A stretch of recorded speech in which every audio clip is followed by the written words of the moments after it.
friend, a brother, or maybe a neighbor would seem off. They'd return from the woods or come home late from work, a vacant look in their eyes. No one spoke of it at first, brushing off the odd behavior as stress or fatigue.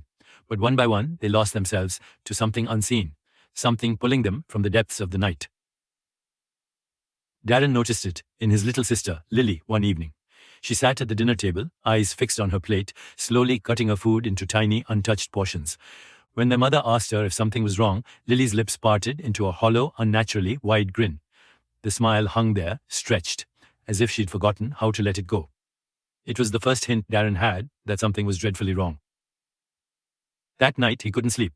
Somewhere outside his window, he heard a faint scratching, like nails drawn against wood, and something else, a muffled rhythmic sound, low and primal.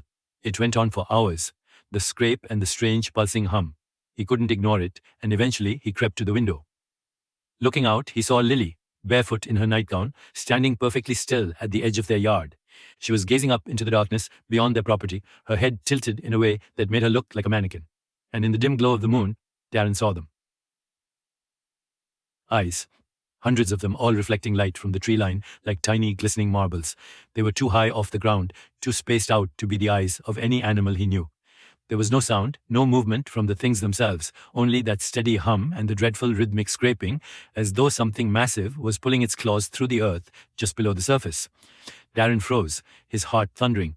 Lily's head jerked toward him as though she'd heard it. Her face was slack, emotionless, and the grin was gone. She stared at him blankly, as if she didn't recognize him, didn't even see him. Then slowly, her hand lifted, her finger pointing straight toward him. He stumbled back from the window, breathing hard. When he looked again, Lily was gone, and the eyes, hundreds of those eyes, had all vanished. The yard was empty, but the scraping continued, softer now, sinking into the soil, slipping away like it had never existed.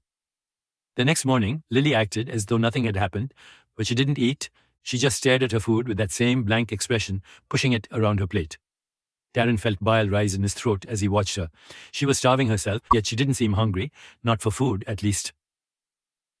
Over the next few days, more people in town began to change. They moved slowly, listlessly, their eyes empty of any spark.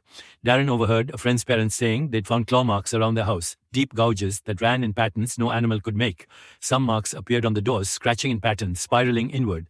People dismissed it as vandalism, but Darren knew better. One night, unable to bear the silence any longer, he confronted Lily in her room. Her light was off, and she sat in the dark, facing the window, as though waiting for something. When he called her name, she turned to him slowly, her neck moving in stiff, unnatural jerks. "Lily," he whispered, his voice shaking, "what's happening to you?" She stared at him, her lips twitching, then curling into that dreadful stretched smile. But this time it was wider, almost splitting her cheeks. Her eyes, void of recognition, fixed on him as she leaned in close. "They're waiting," she said in a soft, lifeless voice that barely sounded like her own. "They've always been waiting, for the call, for when the night is empty and ripe, and I'm hungry for it, Darren." A cold sweat broke out over him, and he stumbled back. His sister, his bright, playful little sister, was gone. Whatever sat before him was an empty shell, hungry and strange. That night, he sat by his window, clutching a flashlight and watching the edge of the woods. The scratching had returned, louder than ever, and with it, the hum that now vibrated the very air around him. From the darkness, shapes emerged, not fully human, but not fully beast either. Twisted figures that slinked out on two long limbs, their bodies stretched and elongated, skin the color of dead leaves. They surrounded the house, gathering just outside the faint circle of light. Each one of them had those wide, empty eyes, unblinking, and mouths stretched open in a silent scream. He couldn't tell if they were looking at him or through him, but every instinct screamed to run, even as his legs refused to move. He heard a noise behind him and turned to see his sister standing in the doorway. Her face was twisted in an expression he had never seen, a blend of hunger and fury. She looked past him out the window and whispered in a strange guttural tone, "They want to be let in." Darren scrambled backward as his sister reached out, gripping the windowsill, leaning toward the things outside with eager, hungry eyes. She whispered to them, and in response, they began to swarm forward, filling the yard like a grotesque tide.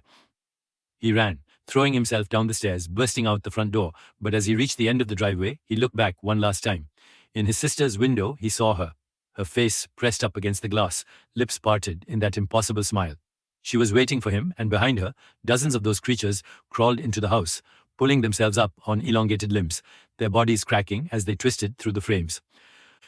Darren never saw his family again, But every night he hears the scraping, the claws that leave marks and patterns only he understands. They're calling, waiting, hungry, and he knows that eventually he'll answer, because no matter how far he runs, he can feel them. They're everywhere now, watching from the edges of his vision, and he can feel that hunger growing inside of him too. They'll always be waiting, and someday he'll be one of them.